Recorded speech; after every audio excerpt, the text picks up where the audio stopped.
Hi everyone, today we're going to go ahead and take you through the quick installation of the Genie MachForce garage door opener. The first thing that you're going to do is go ahead and connect the rails together. You're going to use rail connectors in between the large rails, making sure that the arrows are all pointing the same direction on the rails.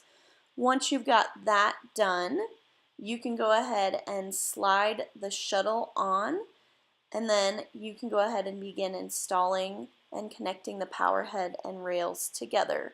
The big thing to note here is that the arrows that say door should be pointed towards the garage door, not towards the power head. Once you've got that done, go ahead and attach the power head bracket to secure everything in place.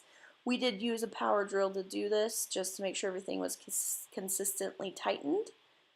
From there, you can go ahead and mount your rail to the wall brackets and the power head to the ceiling brackets following the instructions in the book.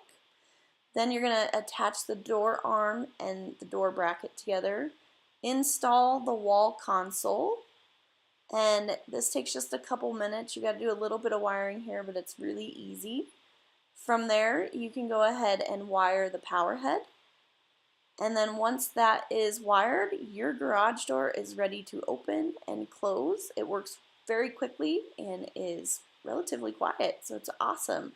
If you have any questions, please drop those in the comments, and otherwise, I hope you have a wonderful day installing this.